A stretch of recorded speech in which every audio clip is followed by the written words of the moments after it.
Our top focus tonight on Gravitas, it's a race against time for Europe. The clock is ticking fast. We tell you how a rapid defense reset is underway in Europe, and we're also asking, is Europe ready to fight Russia without the United States? We are decoding all of this and more in just a bit. Also on the show for you tonight, we're getting you the latest on the Russia-Ukraine war and what's happening behind the scenes. Did Meta halt an internal research suggesting social media harm? We're getting you the complete story. All this and more coming up.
Europe is preparing for a reality it has not faced in a long time.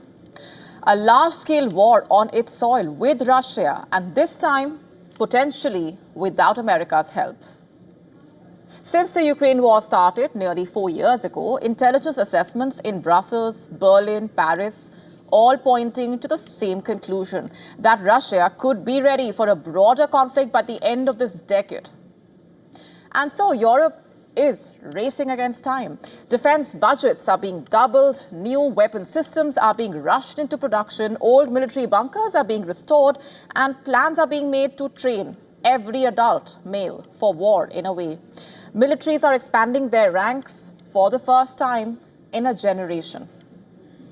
And the fear driving all of this is that Washington's attention may have already shifted to another part of the world, leaving Europe to defend itself against a nuclear-armed Russia. Now, recently, Germany unveiled its new autonomous underwater vehicle, a potential tool for NATO allies looking to monitor submarine activity and protect undersea infrastructure. The system, called Grey Shark, uses hydrogen fuel cells, artificial intelligence, and a bionic design inspired by penguins to operate for months without surfacing. The craft, which roughly is the length of a torpedo, is basically designed to glide beneath the surface for long periods of time, carrying sensors that map the seabed and also detect activity around pipelines, cables, territorial waters. The two German companies that unveiled it, describing it as one of the world's first fully autonomous, long-range underwater vehicle. The system that they argue could reshape how NATO nations monitor submarines, safeguard seabed infrastructure, and patrol increasingly contested waters. The company is also saying that the system is being developed at a time when underwater security is becoming increasingly complex, especially for Europe. In the Baltic Sea, European governments have reported suspected sabotage attempts on pipelines and communication cables, as well as the presence of what analysts describe as a Russian shadow fleet operating without transponders. The vehicle is intended to give NATO countries a way to monitor wide areas of the sea with only a small number of operators. The Grey Shark has been launched as the European Commission prepares to present its Defense Readiness Roadmap 2030. A military plan that is reportedly being reviewed by NATO allies. It warns EU countries they have 5 years to close critical capability gaps if they are to deter an increasingly militarized Russia. The draft also says by 2030, Europe needs a sufficiently strong defense posture to credibly deter its adversaries and respond to aggression, quote unquote. The roadmap basically identifies 9 urgent capability gaps, from drones and anti-drones to artillery, naval systems, cyber and air missile defense. Also calls for projects in all priority areas to begin by early 2026. A race against time, like we said. The plan pushes EU nations to buy weapons together, set joint procurement targets and expand defense industrial capacity while mapping supply chain bottlenecks for critical raw materials. And it carries a price tag. The EU executive wants to mobilize up to 800 billion through loans for weapons programs, the European Defence Fund and the next EU budget cycle starting in 2027. And then there is the anxiety, of course. The fear of having to fight without America. And it's also shaping political discourse across Europe. Already early this month, the United States decided to pull out troops from Romania, which borders war-torn Ukraine, leaving only 1,000 US personnel in the country. In France, the chief of defense staff triggered a storm when he told local mayors that France must be ready to lose its children if it is serious about defending Europe. If the message was provocative, it came from a place shared by defense analysts across Europe. The war in Ukraine is not an isolated crisis. It's a preview of the tools and tactics that Russia would deploy against NATO if confrontation expands. And no tactic has transformed warfare more than drones. On NATO's eastern flank, militaries are racing to plug gaps in their defenses. Poland has started training on the American-made Mirov system, one of the few platforms that brought down swarms of Russian Shahed drones in Ukraine at a sustainable cost. Romania has ordered the same system after a Russian strike forced evacuations in its region, and in fact, the closest the war has come to displacing civilians inside a NATO state. NATO commanders admitting there is no way to fully shield Eastern Europe from drones. The priority now is to protect critical infrastructure like air bases, power lines, LNG terminals, telecom cables, and border crossings. The assets Moscow would target first in a wider conflict. That logic extends beyond equipment to people. Even Polish teens are studying in the first drone class overseen by the military. In Warsaw, the Polish government, in fact, has launched Europe's most ambitious civilian defense program since the Cold War. Up to 500,000 citizens, teenagers, adults, retirees will be trained in crisis readiness by the end of next year. Officials saying Ukraine's early war experience showed that no society is prepared on day one unless ordinary people know how to respond. Now, on the ground, NATO forces are drilling for speed, the deciding factor in any future confrontation. Armored units in Romania have been rehearsing crossings over the river there, practicing how to move firepower across terrain within hours, not weeks. The scenario is pretty clear. Reinforce the eastern flank before Russia can exploit a gap. From the Baltic seabed to EU boardrooms, from military doctrine to civilian mobilization, Europe is now planning backwards from a deadline, and that's 2030. The threat is not all hypothetical. The only uncertainty is whether Europe can build enough capability, enough industrial scale, enough political unity before the time runs out.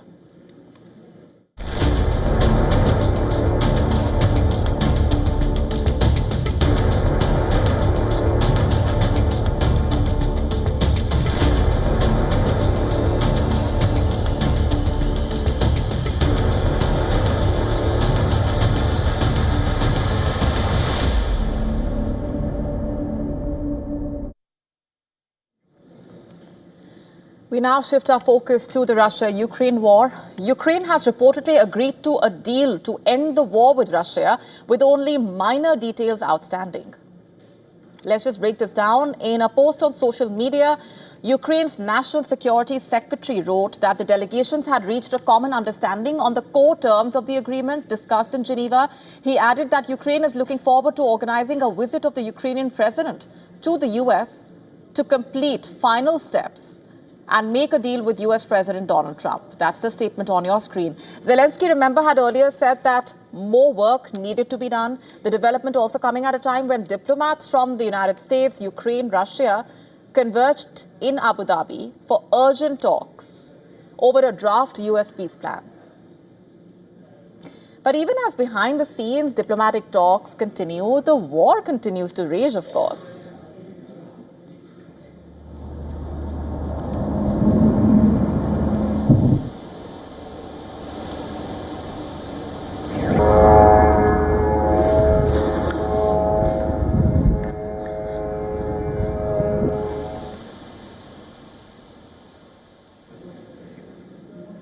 In fact, Russia unleashed one of its most intense overnight barrages on Kiev, according to Ukraine officials, killing at least 7 people and sending thousands scrambling for shelter. Ukraine's capital descended into chaos around 1 a.m. local time when powerful explosions echoed across the city. As Russian missiles and drones flew towards the capital, Kiev was engulfed with thick smoke reportedly, while the skies were lit orange and red amid the explosions.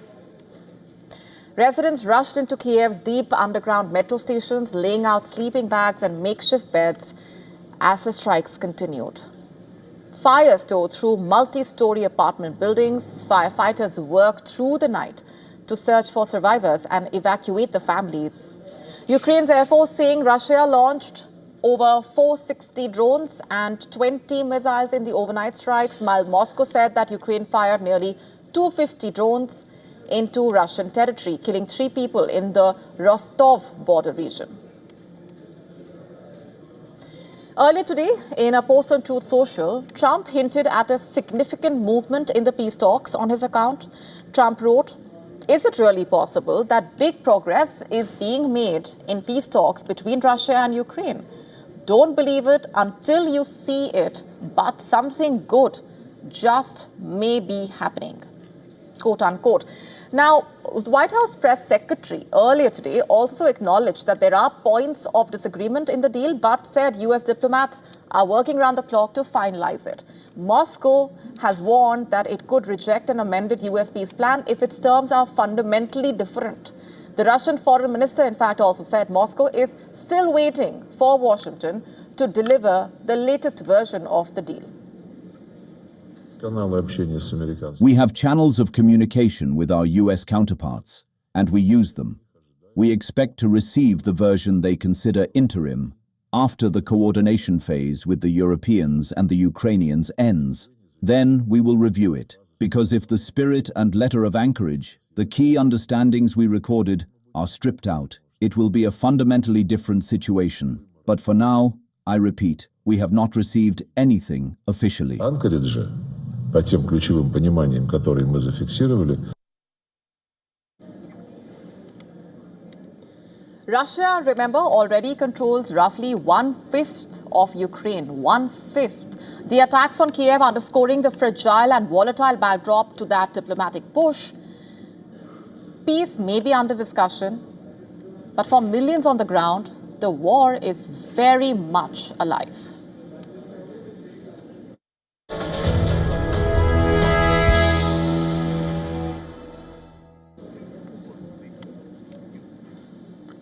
Newly unsealed court documents from the United States reportedly raising serious questions about what one of the world's biggest tech companies knew, and most pressingly, what it perhaps chose to keep hidden. That's the other question. At the center of this controversy is Meta, the parent company of Facebook and Instagram, and an internal study it allegedly quietly shut down after early signs suggested something uncomfortable, reportedly, that being people feeling emotionally better when they stepped away from its platforms. According to the filings reportedly, Meta launched an internal project in late 2019 called Project Mercury. The goal was simple but significant: measure how Facebook and Instagram shape users' mood, stress levels, sense of self. Meta brought in research from Nielsen to help survey users who willingly deactivated their accounts for anywhere from a week to a month. What the company learned quickly, reportedly, became a problem. Users who paused Facebook use reported feeling less lonely, less anxious, less trapped in constant comparison. Even a break of just 7 days showed noticeable improvements, reportedly, in emotional well-being. Internal documents reportedly noted reduced feelings of depression and pressure. Findings that directly, in a way, triggered questions. In fact, instead of publishing those results or expanding the research, reportedly, Meta halted the project.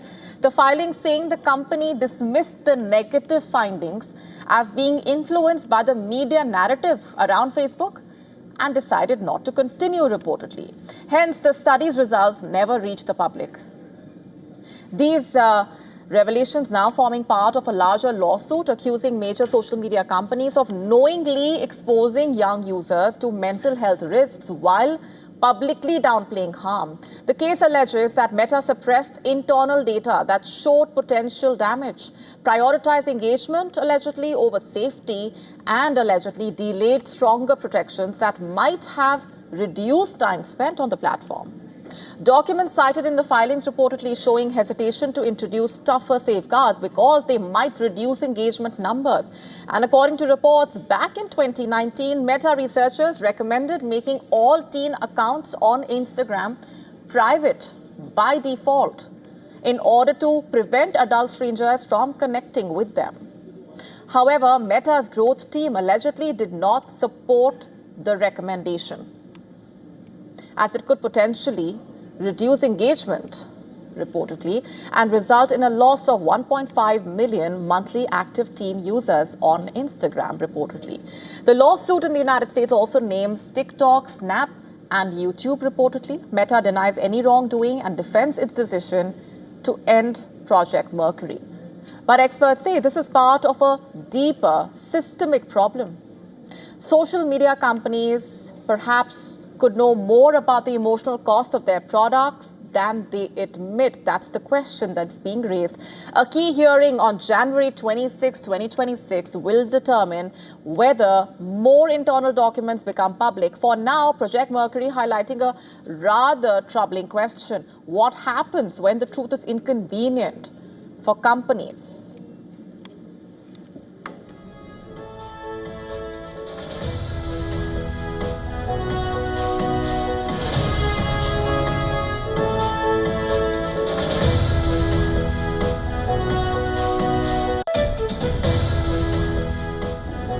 And before we go on any further, a quick look at what else is lined up for you on the show tonight. We are getting you the latest on the Pakistan-Afghanistan crisis.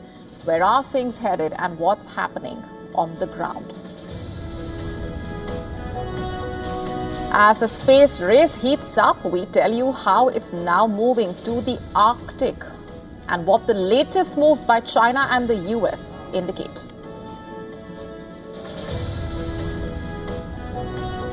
Also telling you about a Thai woman who mysteriously wakes up knocking inside her coffin. We are getting you more on this in just a bit. All this and more coming up.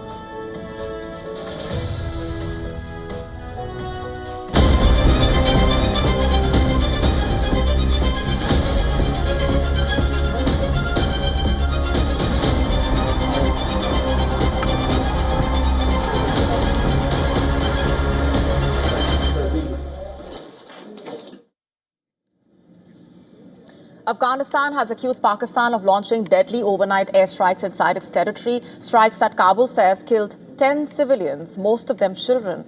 The allegation comes just a day after the first high-level meeting between the two neighbors in months, raising fresh questions about whether diplomacy is already collapsing and whether the already fragile frontier is once again on edge. According to Afghan officials, Pakistani aircraft and drones carried out multiple attacks across eastern border provinces overnight. As per the official Afghan spokesperson, 10 civilians, including 9 children and 1 woman, lost their lives when a home was hit in the Gurbuz district in Khost province. In fact, Afghan officials saying additional strikes in Kunar and Paktika provinces that border Pakistan left at least 4 more civilians injured. Local authorities claim drones and fighter jets were involved in the bombardment. Pakistan has denied carrying out any attack against Afghanistan, while Afghanistan has vowed to respond, quote-unquote, appropriately at the right time. Now, visuals from Khost province showing locals clearing the debris and searching for belongings beneath the rubble.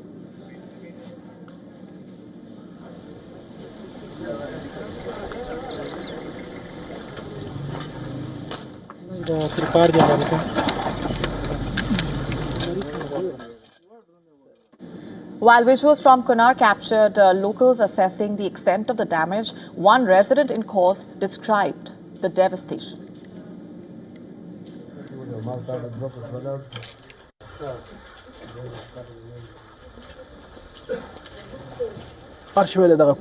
You can see that this house has been completely destroyed. Even the Quran has been damaged, and the children's school books have been ruined. This home has been destroyed from its foundation. We call on our government to prevent such operations from happening again. Another local resident has said a drone strike at 2 a.m. destroyed his home. Listen in.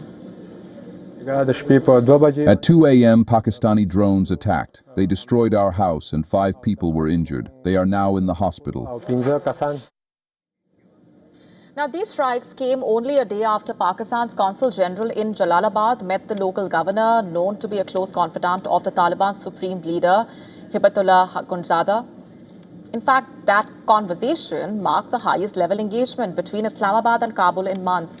Sources saying the Afghan side claimed it had already taken steps to lower the tensions. Pakistan's envoy reportedly outlined Islamabad's security concerns, with both sides discussing ways to revive the strained ties. Pakistan has long insisted that militants use Afghan territory to plan attacks, a charge that the Taliban strongly rejects. The talks were intended to soften the relationship after months of friction. The alleged attack by Pakistan unfolded just a day after a suicide blast targeted Pakistan's paramilitary federal constabulary headquarters in Peshawar, killing 3 officers and injuring 11 more. While no group has claimed responsibility, Pakistan's state broadcaster reported that the attackers were Afghan nationals. While the President Asif Ali Zardari has publicly blamed the Tehreek-e-Taliban Pakistan for the attack, which Islamabad alleges operates from inside Afghanistan. In fact, just a short while back, Pakistan renewed accusations against Afghanistan of involvement in a suicide bombing attack in Islamabad earlier in November, which killed 12 people. Relations between the two sides have been on a downward spiral since the Taliban's return to power in 2021, and the situation has worsened last month when the fierce border clashes killed around 70 people on both sides.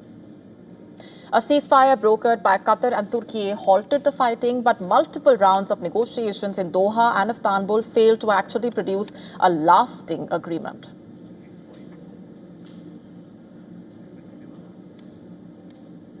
Shifting focus, the Trump administration has taken a major step towards potentially designating several branches of the Muslim Brotherhood as terrorist organizations. This comes after President Trump signed an executive order directing his administration to begin a formal review of Brotherhood chapters in Egypt, Lebanon, and Jordan. The executive order does not immediately place the Brotherhood on U.S. terrorism lists. Instead, it launches a structured and time-bound process. The U.S. Secretary of State and the Treasury Secretary must produce a detailed assessment within 30 days. If they recommend action, the administration would have 45 days to move forward with formal designations.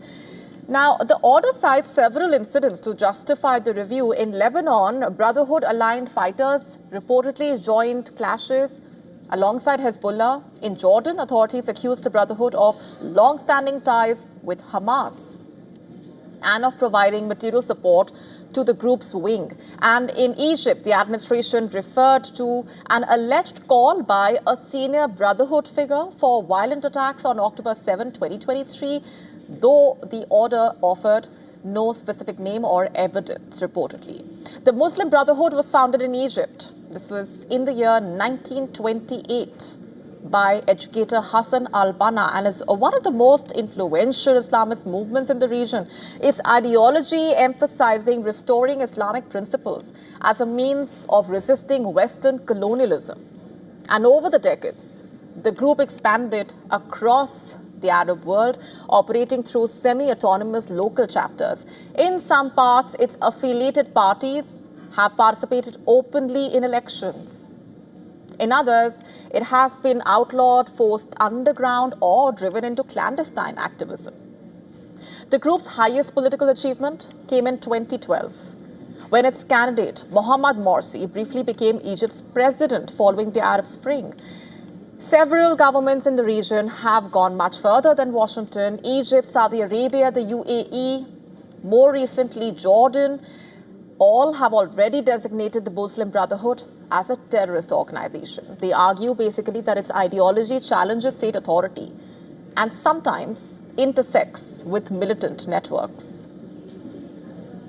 Israeli officials welcomed the U.S. move. Israel's ambassador to the United Nations, in fact, said the decision was important, not just for Israel, but for Arab states that have suffered from Brotherhood-linked violence. In Europe, concerns are also on the rise. In May, for example, the French president ordered his government to prepare measures to counter what he described as the Brotherhood's growing influence inside France.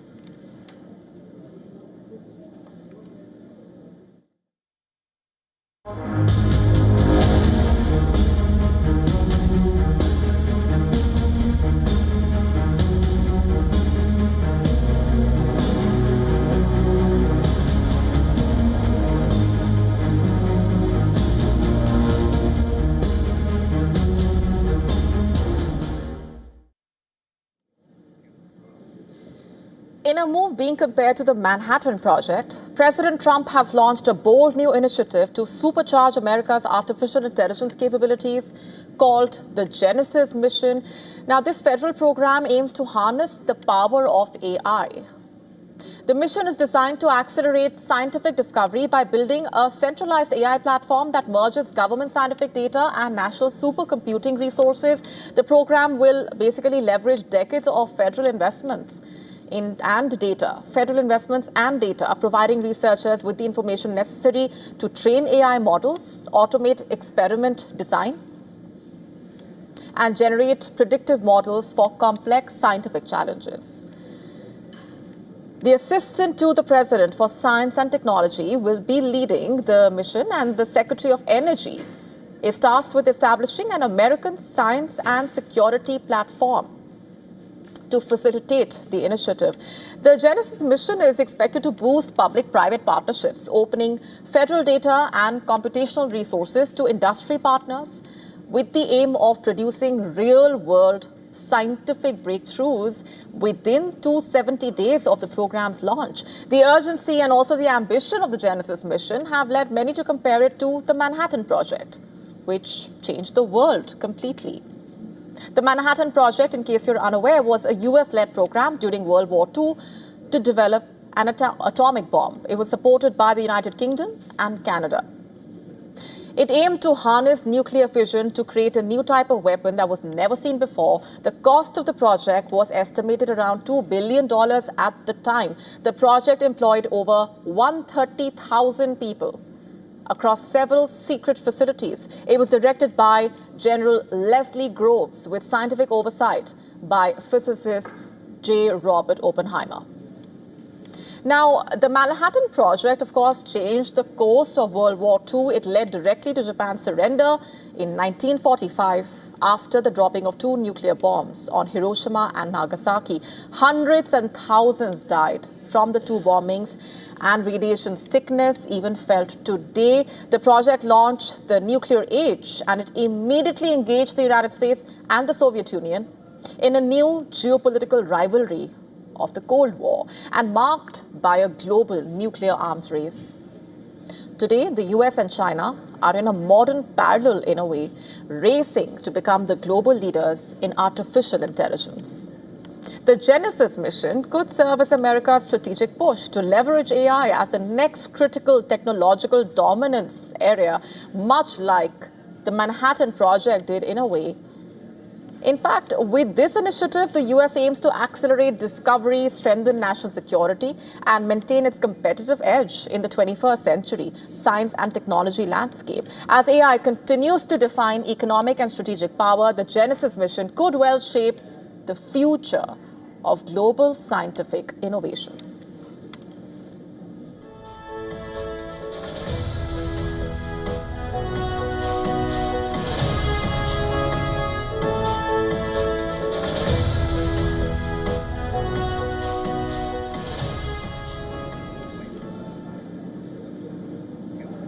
And our next story is about Elon Musk's X. A new feature meant to make X more transparent has inadvertently done something far bigger. It has pulled back the curtain on a massive industry of political troll farms, reportedly masquerading as ordinary citizens and inflaming divisions around the world. Now, here's what's happened. Over the weekend, X quietly rolled out a tool that shows the country or region from where an account is based. Sounds simple, right? But within hours, the internet exploded, not because of the feature itself, but because of what it revealed.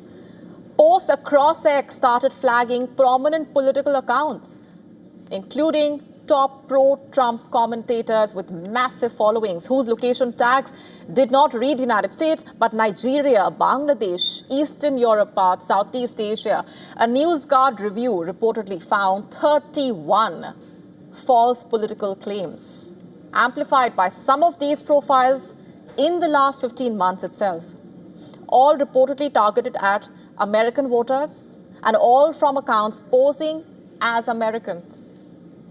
Disinformation researchers saying the new feature rollout has exposed something far deeper and darker. It has exposed a global network of paid operators, political mercenaries in a way, and what are essentially influence farms designed to look like real voters, but built to try and manipulate the conversation and the discourse. Sure, the network is not new, only the evidence in a way is. During last year's US election, investigators uncovered a cluster of profiles calling themselves Trump-supporting independent women, reportedly using stolen photos of European models. The new X feature now shows many of those accounts were run from Thailand and Myanmar, reportedly. The pattern seems to be clear. They could be manufactured identities or outsourced outrage or political propaganda that is disguised as grassroots opinion in a way and not confined to the right or the left as such. After the feature launched on X, both sides of the political spectrum started pointing at networks of accounts that appeared to be coordinating messaging from outside the countries they claim to represent. And this is not just a story about X, it's a story about the digital age of politics. The times we live in, where national elections are influenced by actors who do not even live in those countries. Researchers warning that as social media companies cut moderation staff and shift towards automation and AI-driven enforcement, the influence industry is scaling faster than the platform's ability to police it. For example, 1 million follower account posing as an Ivanka Trump fan page was suspended reportedly after users noticed the location showed Nigeria. And now analysts say that may be only the beginning because many operations are still sophisticated enough to hide their tracks. Experts describe today's social media landscape as a sort of bazaar, a marketplace, not a debate, a marketplace where outrage has financial value, where manufactured chaos earns clicks, where people who appear to be fellow voters may just be paid actors located in another country on a different continent perhaps. And the warning in the message is quite simple. In 2025, not every loud voice online is a real citizen perhaps, and not every post is actually representative of the public mood and sentiment there. So don't trust just about everything you see and read online to be true.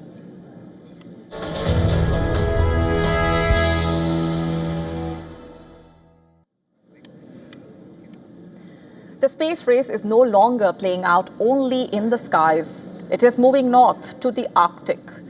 As competition between the United States and China intensifies, the world is rushing to build satellite ground stations in some of the most remote places on our planet. From Alaska to northern Canada to Scandinavia, the demand for ground stations is exploding as world powers scramble to secure faster and more frequent communication with spacecraft in polar orbit. Take the tiny settlement of Dead Horse, Alaska, a place with no hospital, no bank, no school. Yet, companies there are building what are called antenna farms. Why? Because of the location. Satellites that basically pass over the North Pole dozens of times a day need somewhere to transmit their data, and this tiny Alaskan settlement has the rare combination of clear skies and fiber optic cables to move that information instantly around the world. The same trend is seen across the high north as well. US President Donald Trump's proposed Golden Dome space-based defense system will also likely include satellites focused on the area, with the US already handing out lucrative defense contracts for work in the north. For example, Northrop Grumman Corp.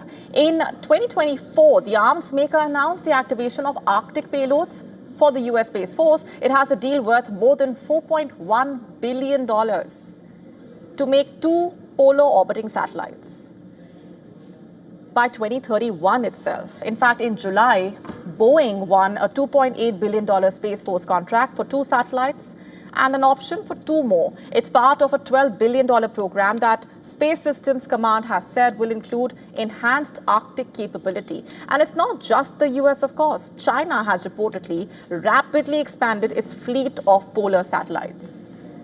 A Chinese shipping company plans regular summer routes through the Arctic Ocean to Europe, part of a plan for a polar Silk Road. With climate change further opening up the Arctic region to shipping, the Arctic region's strategic importance has also heightened. Experts are warning that any intercontinental ballistic missile launched by China or Russia would fly over the North Pole, making Arctic sensors indispensable. But the space race is not limited to just the big players. Sweden's Petia has gone from being an obscure place that no one heard about in a way to now hosting as many as 35 antennas, with more on the way. Canada's remote town of Inuvik is adding new dishes to serve the government as well as commercial customers. Norway's Svalbard has the world's biggest polar station, though a 1920 treaty prevents it from being used for military purposes. But make no mistake here, this is now strategic territory, to say the least. Despite advances in satellite-to-satellite laser links, experts are saying physical dishes in the Arctic will remain vital. They offer the bandwidth, the fiber connectivity, and also the reliability that militaries and commercial satellite operators cannot afford to compromise on. For decades, the Arctic was seen as the world's last frozen frontier, but today it has taken prime importance in the global technology and security race.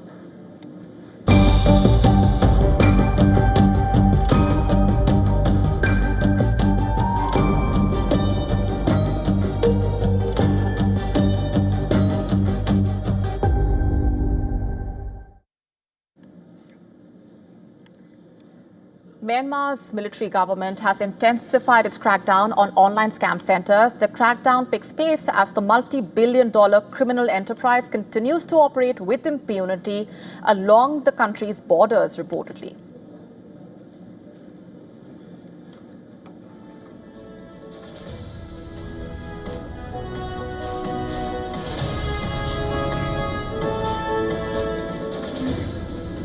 Security forces moving through massive compounds, detaining workers, and even demolishing buildings set to house cyber fraud operations. Authorities saying they are responding to months of international pressure after reports that Myanmar had become a global hub for sophisticated online scams, many of them built around romance cons, fake investment schemes, and other frauds that reportedly generate nearly $40 billion a year, according to the United Nations estimation. In fact, the most recent raid started on the 18th of November This was just outside the border town of Mewadi. In 6 days, security forces detained more than 1,700 foreigners.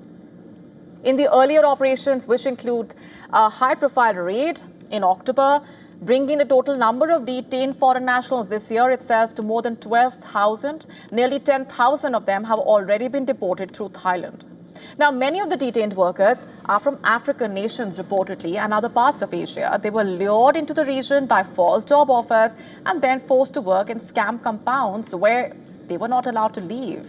Authorities say they have seized thousands of computers, mobile phones, along with hundreds of satellite devices and other equipment used to drive massive online fraud and illegal gambling networks.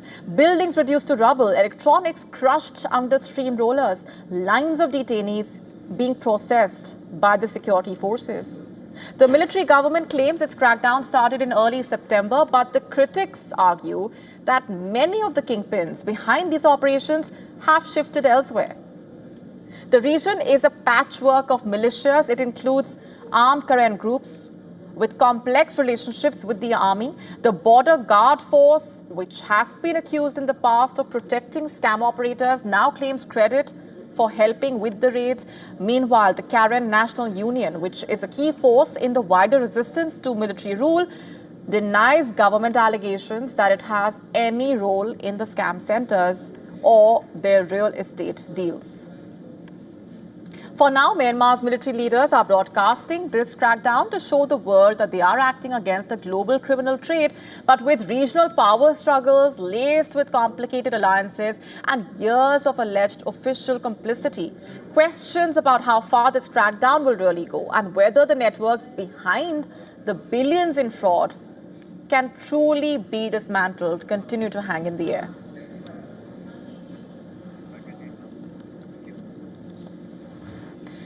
A strange scene unfolded at a temple outside Bangkok when staff preparing for a cremation realized that the woman inside the coffin was actually still alive.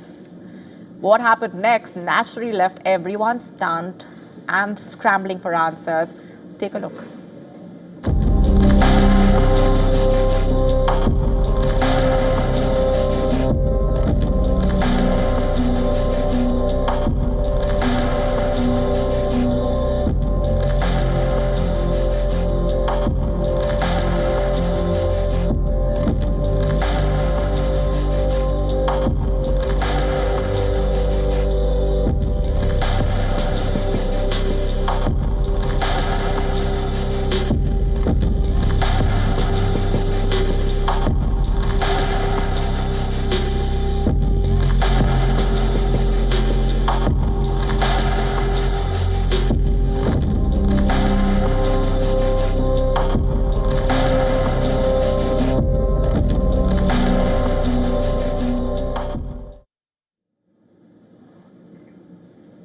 A chilling warning echoing from the world's top neuroscience labs.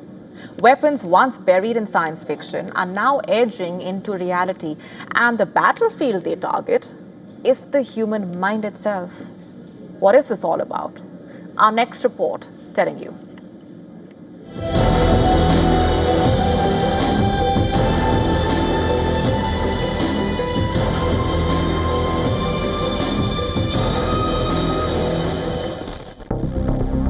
A dark new frontier is opening in the world of warfare.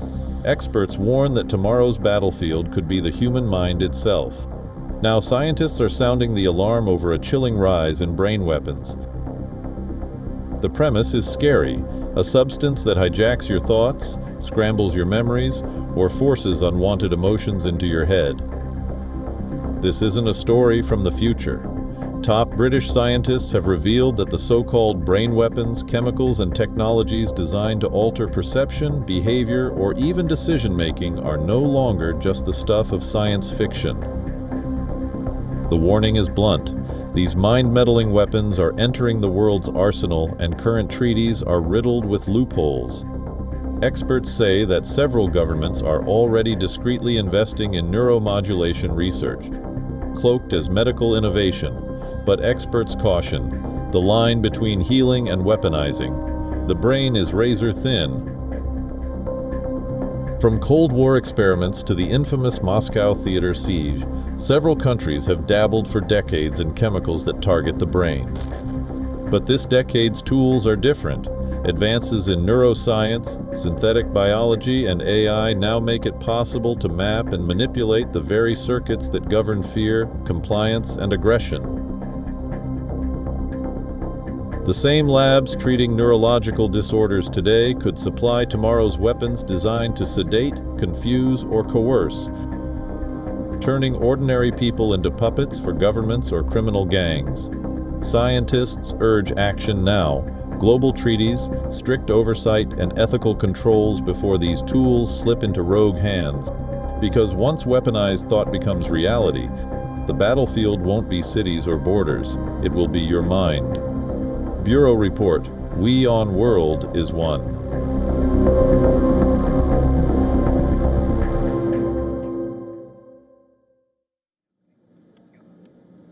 Prime Minister Modi hosted the sacred saffron flag at the Ram Temple, marking the formal completion of its construction.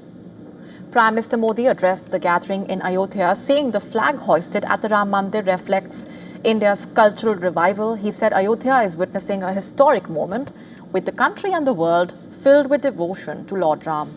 The Prime Minister added that devotees are experiencing deep satisfaction and joy, that centuries-old pain is healing, and a long-standing resolve has finally been fulfilled. ये धर्म ध्वजा केवल एक ध्वजा नहीं, ये भारतीय सभ्यता के पुनर्जागरण का ध्वज है। संतों की साधना और समाज की सहभागिता की सार्थक परिणति है। साथियों, आने वाली सदियों और सहस्त्र शताब्दियों तक ये धर्म ध्वज प्रभु राम के आदर्शों और सिद्धांतों का उद्घोष करेगा। Earlier, Prime Minister Modi participated in the Aarti and offered prayers before Ram Lalla. The RSS chief Mohan Bhagwat was also present.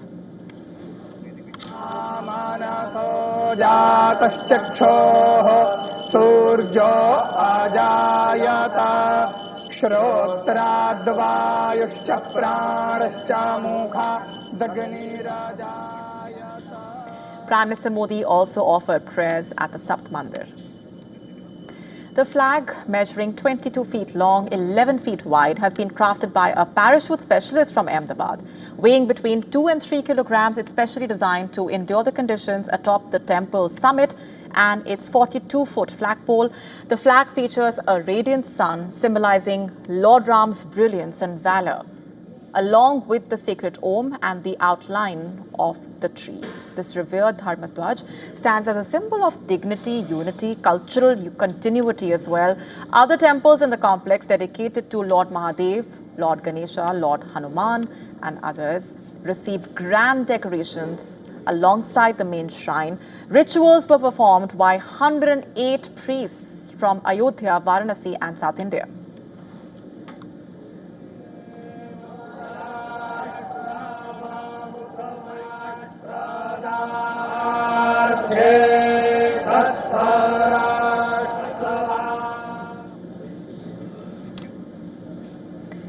A surgical theatre is not exactly a place for melody, you might think.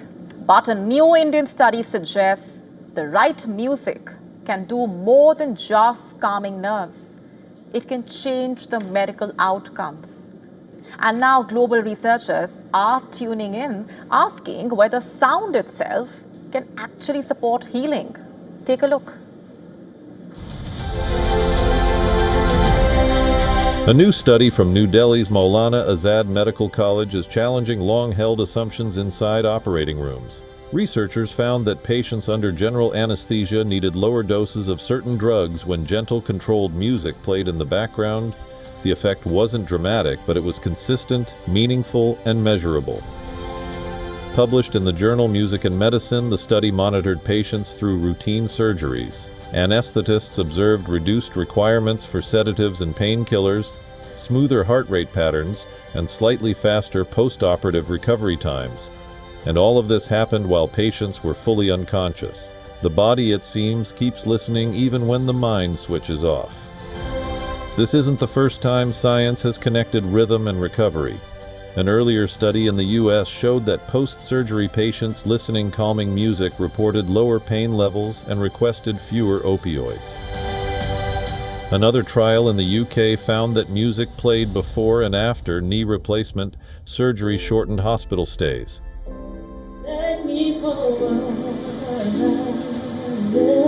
In France, a surgeon soothes the patients she operates on by singing.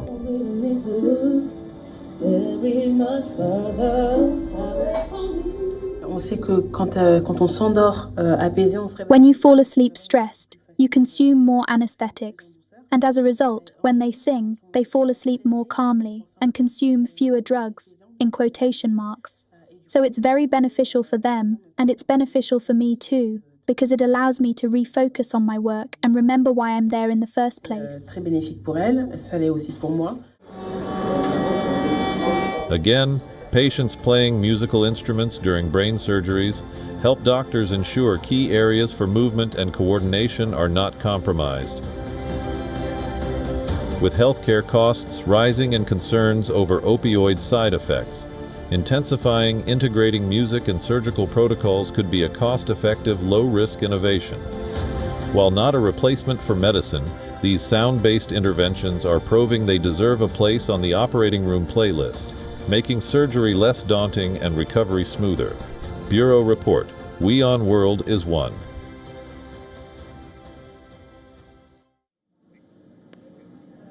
Ever since he has returned to the White House, US President Donald Trump has signed many executive orders during the 11 months of his second term. And then there is one more such order that in a way blends a unique American Thanksgiving tradition, where two turkeys receive the ultimate honor, a presidential pardon. Take a look.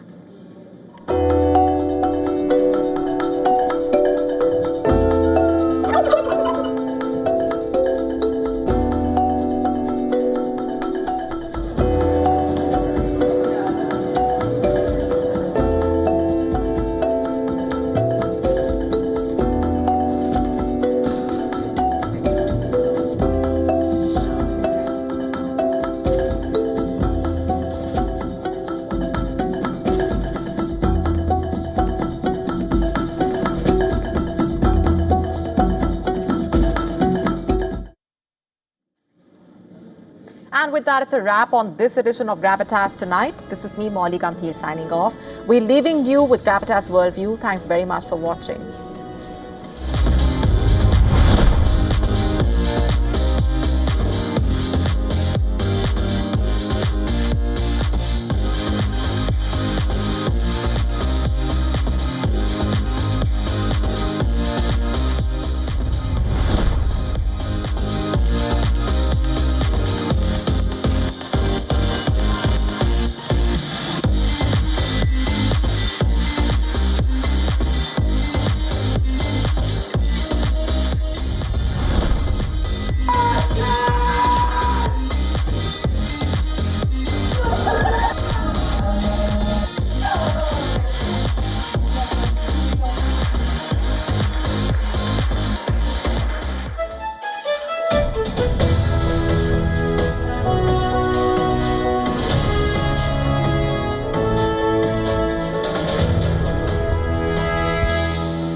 From the bustling trading floors of Wall Street to the vibrant exchanges of Asian stock markets, WION breaks it down for you to make sense of what's happening, as we reveal the key factors behind events, strategic battles, and the game-changing business decisions that shape the world. We bring you all of